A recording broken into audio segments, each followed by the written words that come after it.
Bienvenue à une plongée captivante dans les coulisses des relations internationales et des dynamiques économiques.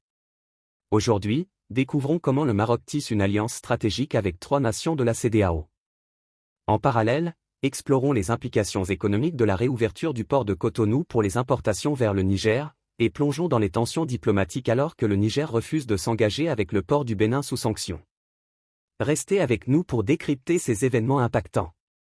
Le Maroc propose au Mali, au Burkina Faso et au Niger, 3 pays enclavés, l'accès à l'océan Atlantique et au marché international.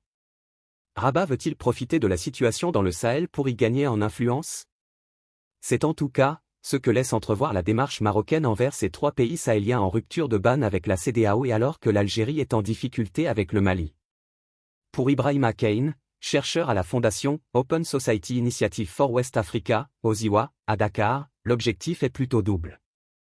Il explique que c'est l'occasion pour le royaume chérifien de renforcer ses relations économiques et contrer l'Algérie dans la région. Primo, il y a une des parties qui est un conflit ouvert avec l'Algérie, si je puis dire, à savoir le Mali, et c'est comme une sorte d'alliance de revers qui est en train de se dessiner entre le Maroc et ses États à travers le Mali, parce que le Mali joue un rôle central dans cette nouvelle alliance. Ça, c'est la première analyse, selon Ibrahima Kane. Pour le chercheur Ibrahima Kane, la deuxième lecture, c'est que le Maroc est toujours à la recherche de débouchés économiques dans la région ouest africaine. Et ça, c'est aussi une sorte d'ouverture pour essayer de trouver, à travers ces 3 pays sahéliens, un débouché, voir comment le Maroc peut leur offrir un débouché maritime. Mais en même temps, le Maroc peut aussi tirer un maximum d'avantages économiques de la réorientation économique de ces pays. Des débouchés économiques et l'Algérie ne sont pas les seules raisons qui expliqueraient cette alliance que propose le Maroc, estime l'ancien diplomate mauritanien, Ahmedou Ould Abdallah. Je pense que ça doit être fait pour éviter que ces pays s'engagent trop avec la Russie, parce qu'il doit y avoir aussi des Américains et des Européens, parce qu'ils n'ont pas envie d'avoir les Russes en Afrique subsaharienne. Déjà, il y a l'Algérie, le plus gros client de l'industrie d'armement russe. C'est quand même un budget de 20 milliards de dollars. Le but, c'est ça, ce n'est pas seulement la lutte contre les islamistes. Ils n'ont pas envie de voir la Russie dans cette région, a-t-il expliqué. L'initiative n'est qu'à son début, les ministres des 4 pays, Maroc, Mali, Niger et Burkina Faso, se sont mis d'accord pour créer l'alliance. Les exportations vers le Niger depuis le port autonome de Cotonou, capitale du Bénin, sont à nouveau possibles après la levée des sanctions infligées à Niamey suite au putsch du 26 juillet. Pour heureuse qu'elle soit, cette décision n'aura pourtant pas de conséquences notables à en croire certains opérateurs économiques nigériens. Après plus de 5 mois de suspension, les exportations à destination du Niger via le port de Cotonou sont possibles. La décision a été rendue publique dans une note officielle du directeur général du port dans un communiqué.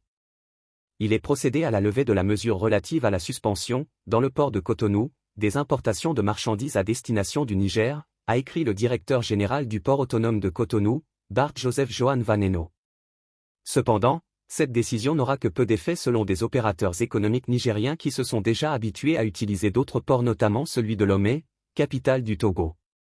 Aujourd'hui, on n'a pas de problème d'accostage de nos marchandises car on utilise le port de Lomé.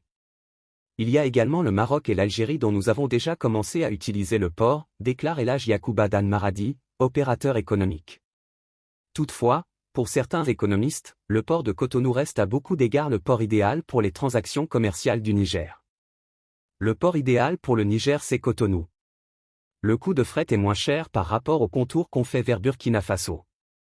Le coût de fret et la durée du trajet impactent le prix de revient et par conséquent sur le prix de vente, explique Mahaman Nouri, économiste nigérien. Malgré cette décision du port autonome de Cotonou, la Chambre de commerce et d'industrie du Niger a invité à son tour l'ensemble des opérations économiques du Niger à continuer à utiliser les ports et les corridors qui ont permis à desservir le Niger depuis les événements du 26 juillet. C'est sans doute un coup dur pour le port autonome de Cotonou, PAC, et pour les autorités béninoises. Le Niger ne veut pas du port du Bénin malgré la levée de la mesure de suspension des importations des marchandises de ce pays par le port autonome de Cotonou. La junte au pouvoir l'a fait savoir par le communiqué numéro 001/12/2023 signé par le président de la Chambre de commerce et d'industrie du Niger. La CICN rappelle aux opérateurs économiques que les sanctions de la CEDEAO, qu'elle qualifie d'ailleurs d'illégales, injustes et iniques, demeurent. Ces sanctions qui sont relatives à la fermeture des frontières ont pour objectif de bloquer les transactions commerciales de notre pays, précise le communiqué de la CICN. Fort du maintien des sanctions de l'institution régionale, le Niger a invité les opérateurs économiques à continuer à utiliser les ports et les corridors qui ont permis de desservir notre pays depuis les événements du 26 juillet 2023, lit-on dans le communiqué. Il va sans dire que tant que la CEDEAO n'ordonne pas la fin des sanctions, le Niger n'est pas prêt à importer les marchandises du port de Cotonou vers Niamey.